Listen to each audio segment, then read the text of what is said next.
নমস্কার, অনিমেষ শাস্ত্রী। আমি মূলত আপনাদের কাছে আগেও বলেছি, আমি মূলত প্রেডিকশন করার জন্য অ্যাস্ট্রোলজির কোন পার্টটা সব থেকে বেশি প্রয়োজন।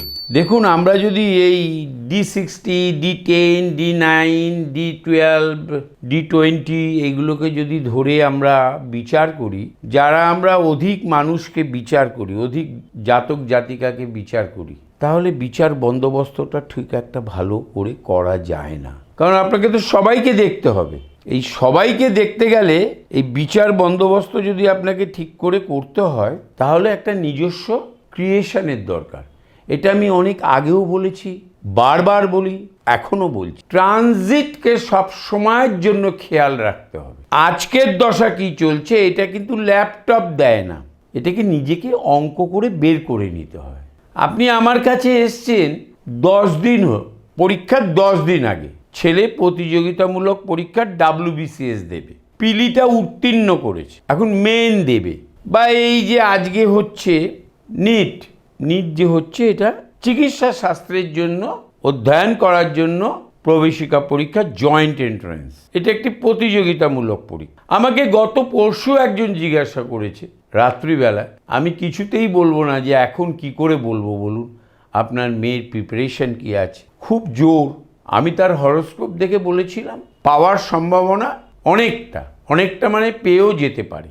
আমাকে আজকের দশাটা বের করতে হয়েছিল, আজকের দশাটা তার কেমন।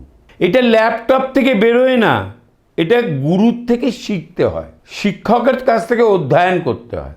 আজকের চূড়ান্ত ট্রানজিটটা কি আছে, বুধ যে বেরিয়ে রয়েছে, বুধ কোন নক্ষত্রে আছে, শনি সাথে মঙ্গল আছে মীনের ঘরে। এবার তার লগ্ন অনুসারে আমি রবিকে ধরবো, বুধকে ধরবো, বৃহস্পতি মাস্ট ধরতেই হবে। বৃহস্পতিকে আপনি না ধরলে জ্ঞানের প্রভাবটা পাবেন না। বৃহস্পতির কারকতা কি? অর্থ দেয় না, বৃহস্পতি জ্ঞান দেয়, সুখ দেয়, প্রাপ্তি দেয়, বৈভবে প্রভাব বিস্তার করার ট্র্যাক লাইনটা দেয়। বৃহস্পতিকে ধরতেই হবে। বুধ মঙ্গল শুক্রের একটা কানেকশনকে ধরতেই হবে, তা না হলে আপনি চিকিৎসা শাস্ত্রের অধ্যয়নে প্রভাব বিস্তার কতটা করবে সেটা আপনি ধরতে পারবেন না।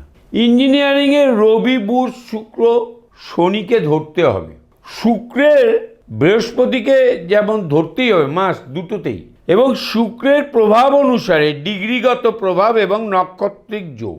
ডিগ্রি কম পেলেই যে নক্ষত্র প্রথম নক্ষত্র পেতে হবে এর কোনো মানে নেই। পদ অনুসারে নক্ষত্রের সৃষ্টি হয়, প্রাপ্তি হয়। নিজের অধ্যয়নের দ্বারা যদি জ্যোতিষী তার পরিমণ্ডলটা তৈরি করতে পারে, গ্রহের ক্যারেক্টার, নক্ষত্রের ক্যারেক্টার, এবং এক একটা ঘরে গিয়ে এক একটা গ্রহ এক এক রকম ক্যারেক্টার নেয়। শনির ঘরে বসে বুধ একটা ক্যারেক্টার নেবে, বৃহস্পতির ঘরে বসে এবং বুধের নিজের ঘরে বসে আরেকটা ক্যারেক্টার নেয়।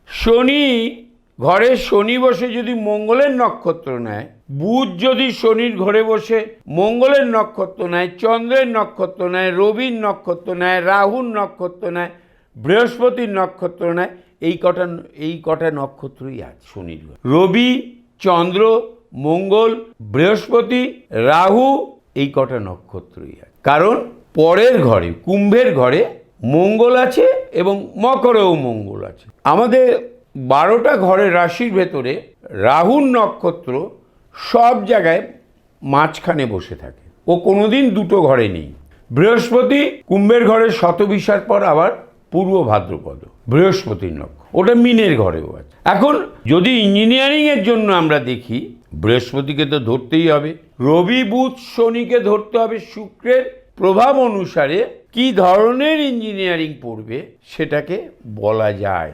ঠিক সেরকম ডাক্তারিতেও মঙ্গল এবং শুক্রের অবস্থান অনুসারে, শনির অবস্থান অনুসারে সার্জারি করবে না প্লাস্টিক সার্জারি করবে, না গ্যাস্ট্রোতে যাবে, না মেডিসিনেই থাকবে, ডিএম করতে পারবে কি পারবে না, মানে এমডির পর বহু বলেছি, বহু ফরেন্সিক করবে না অ্যানেস্থেসিয়া করবে, বহু বলেছি, অক্ষরে অক্ষরে মিলেছে।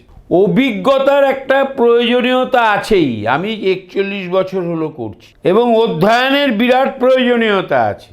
অধ্যয়নের থেকে গুরুর কথা শোনার প্রয়োজনীয়তা আছে। আপনি যদি ম্যানেজমেন্ট পড়েন, রাহু মঙ্গলের প্রভাব একটা কাজ করে, আমি দেখেছি বহু ক্ষেত্রে। It's a my creation. শনির তো আছেই, বুধের তো আছেই, মঙ্গলের তো আছেই, রবির আছে। এদের প্ল্যানেট ম্যানেজমেন্ট শিক্ষার চূড়ান্তের জিনিস। নট অনলি সেলসম্যানশিপ, ম্যানেজমেন্ট করা। আমি মনে করি ম্যানেজমেন্ট যারা ভালো করতে পারে তারা ভালো নাট্যকার। তাদের মতন পৃথিবীতে কর্মদক্ষতা খুব কম লোকেরই আছে। এবার স্টুডেন্ট দেখতে হবে কেমন। তাকে আমি এই প্রভাবগুলো এসে বললাম, যা তুই MBA কর, BBA কর, MBA কর। এবার কোথা থেকে MBA করার মতন তার যোগ্যতা আছে? IIM না টাটার ওখানকার ম্যানেজমেন্ট স্কুলটা, কলেজটা জামশেদপুরের, না সিম্বাসিস, না কোথা থেকে করবে? না চেন্নাই, না পুনা, কার থেকে ম্যানেজমেন্ট করবে? ব্যাঙের ছাতার মতন অনেক ম্যানেজমেন্ট কোম্পানি জন্মগ্রহণ করেছে, কলেজ। এই সব বোঝা যায় বুধ রবির প্রভাব দেখলে। আমি আপনাদের কাছে কিছুদিন আগে কে ইঞ্জিনিয়ারিং করতে পারবে, কোন ধরনের ইঞ্জিনিয়ারিং, কী গ্রহ সাপোর্ট করবে, কোন নক্ষত্র সাপোর্ট করবে, এই নিয়ে একটা বিশদে বলেছিলাম। এবং ডাক্তারির ব্যাপারেও, এই চিকিৎসা শাস্ত্রের ব্যাপারেও বলেছিলাম। বড় সিনেমা দেখানোর পর দেখবেন জিস্ট বলে, জিস্টটা আজকে বললাম। খুব তাড়াতাড়ি আমি ম্যানেজমেন্ট, ল, বিচারপতি হওয়ার যোগ, কি গ্রহ, মুনশেপ থেকে সুপ্রিম কোর্টের বিচারপতি বানিয়েছে, আমার কাছে উদাহরণ আছে। অ্যাস্ট্রোলজি শুধু পশ্চিমবঙ্গ নিয়ে নয়, উদাহরণ সারা পৃথিবী জুড়ে আছে। ম্যাথামেটিশিয়ান কে হতে পারে, কে ভালো স্ট্যাটিস্টিক্স নিয়ে অল ইন্ডিয়া স্ট্যাটিস্টিক্যাল ইনস্টিটিউটে ভর্তি হওয়ার চান্স পাওয়ার সম্ভাবনা প্রবল। ইকোনমিক্সের জয়েন্ট দিয়ে ভালো জায়গায় ইকোনমিক্স পড়বে JUতে, জওয়াহরলাল নেহরুতে এবং আমাদের যাদবপুরে, দিল্লি ইকোনমিক্সে, চেন্নাই ইকোনমিক্সে, লন্ডন স্কুল অফ ইকোনমিক্সে গিয়ে ইকোনমিক্স পড়ার মতন যোগ্যতা কোন প্ল্যানেটের কোন ট্রানজিট, কোন সময় কোন দশা থাকলে এটা হওয়া সম্ভব। আগেও বলেছি, আমি প্রচুর বলেছি, আবারও বলছি। এগুলো সব আমার পুরনো বলা, আজ থেকে 5 বছর আগে বলেছি, 10 বছর আগে বলেছি। যখন আমি টিভিতে অনুষ্ঠান করতাম তখন বলতাম, প্রশ্নের উত্তর দিতাম।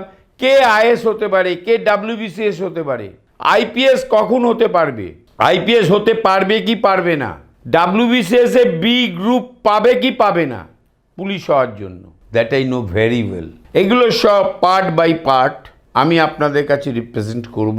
আপনারা দেখতে থাকুন, শুনতে থাকুন। আমার চ্যানেল 1 লাখে আমি আমার সাবস্ক্রাইবার অর্গানিক বুস্ট করে আমি এখনও পর্যন্ত কিছু করিনি।